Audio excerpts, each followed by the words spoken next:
As a freelance designer, how do you make money?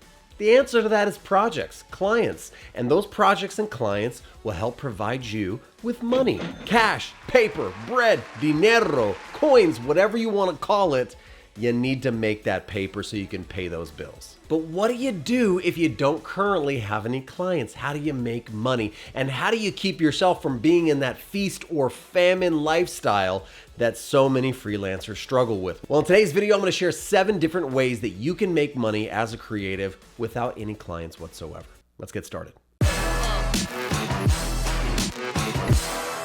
First up, let's talk about subcontracting. Subcontracting means that there is a client out there somewhere, but they're not your client, they're somebody else's client, and you've been brought in like a hired gun, like a maverick, like a design ninja mercenary to take care of business and throw your creative weight on the project to satisfy the client's needs. That again, that ain't your client, it's somebody else's. Subcontracting can be super rad because you're just brought in for individual projects or a series of projects when somebody else has overflow or too much work that they can't handle and they need a creative like you. This is really powerful if you've built up a network of other creatives that you're friends with and associates with. You can share work, and at times you can overflow work to them. They can overflow work to you. You stay on a project for a couple weeks, run and gun, get it done, and then you get a nice paycheck. It's a decent thing to do. It's definitely not what I would recommend for you to sustain your freelance business, but in between projects, it can be pretty fun, pretty refreshing to not have to do all that client work, all that project management, but instead just show up, do some good work, and take a great paycheck home. Consulting can be an absolutely amazing way for you to make a little bit of extra cheddar on the side or in between projects when you don't have clients of your own. And I can already hear you out there crying out and saying, yeah, but consulting is for a client. That's client work. Yeah, it is, but it's totally different. It's not your normal everyday work that you'll be doing. Instead, you're just lending your knowledge, your experience, and your vision to a potential client or to some sort of situation. And so you can step in and do a website audit, an hour of your time, charge your hourly rate, whatever it is, and then wham bam, all done. You hand them an audit or some sort of summary or some sort of deliverable that tells them what you found. Boom, you've done some consulting. And the more consulting you do, the more you'll actually start to refine your packages, which I really recommend with consulting. If you're consulting, don't just say, I consult, I'm a consultant. What do you do? Do you offer SEO audits, website audits? Do you come in and address somebody's design system and just give them an audit or an idea of how they might fix their pattern library or design system? That is a package, succinct, easy to explain, and easy to market and sell little product of yours that we like to call consulting.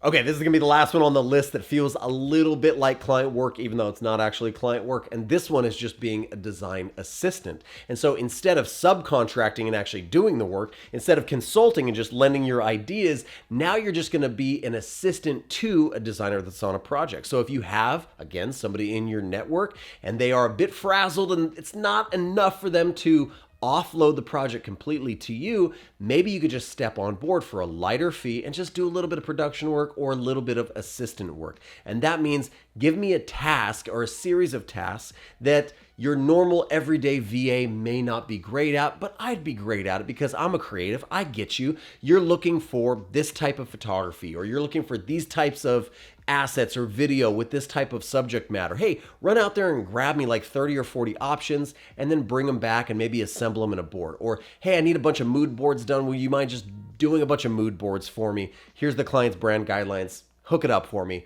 That's you being a design assistant and tackling small tasks inside of it.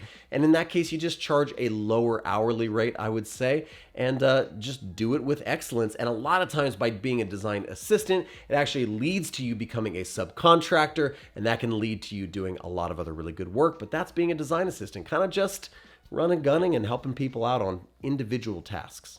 Now, let's talk about selling design products. This is one of the most popular ways to make money as a creative. Why? Because you've already done a bunch of creative work and you might already have a lot of these assets just kind of laying around, scattered about somewhere, tucked away on a hard drive or sitting in a Figma file that you've never touched again in the years since you've last seen it. We're talking about design systems, pattern libraries, design files, textures, brush packs, anything that you've made and collected and assembled that could help somebody else do their work. Take those things, package them up, put them up on Creative Market, put them up on Dribbble for sale, put them up on your own website, slap them up on Gumroad, and see how much money you might make from that, this year. Here's another huge opportunity, and that is selling stock photos or stock videography. You can absolutely make a killing doing this. I actually did it for a little while. It just wasn't my favorite thing to do, and I'm not naturally a videographer or a photographer, but a lot of creatives are. You're taking photos of your work, you're taking photos of things around you, and you don't have to have a big old expensive camera like the one I'm using here. You might just have some really good photos or videos off of your iPhone. You film them and drop them into slow-mo and maybe do a little color correcting, and boom, you have something that somebody else might want to use. Ask yourself, what kind of photos, images, video would I love to use inside of my website project or my design project? And maybe you've gone out and done some of that work yourself. Turn around, sell those things. They're worth money. It's just gold wasting away, just rotting away on your hard drive or on your computer. So bring that thing back out, polish it up, and put it up for sale online. Systems and processes are next up, and they are a massive gold mine for those of you out there that are system-based thinkers, that are process people, because freelancers need processes. Other creatives just like you, they're looking for good ways to get things done efficiently, effectively, and save them time. And if you have some of those systems and processes laying around, it could be pretty lucrative for you. We're talking about Notion templates, PDFs, checklists, emails, contracts, proposals, anything that has worked for you could work for somebody else. And if it could work for somebody else, then you can charge somebody else for it. And so look around at your own systems and processes, figure out what you love and what you've been working, and then package those things up and then sell them.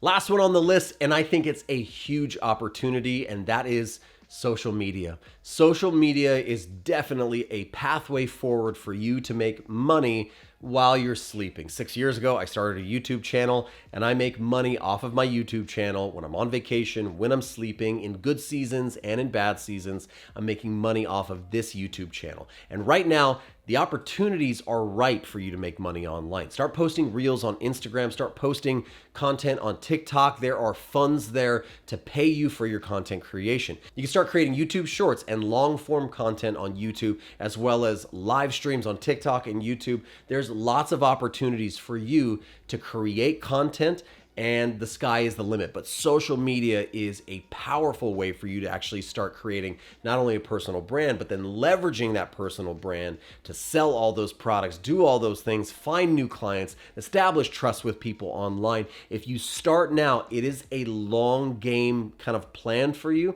But if you start now and you are consistent with it over the years, it will start paying dividends for you in 2, 3, 4 years. You'll really start seeing a lot that comes back from it if you pour into it diligently. And don't you for 1 second say out there, I couldn't start a YouTube channel. I don't want to post stuff on social media. I'm not good in front of the camera.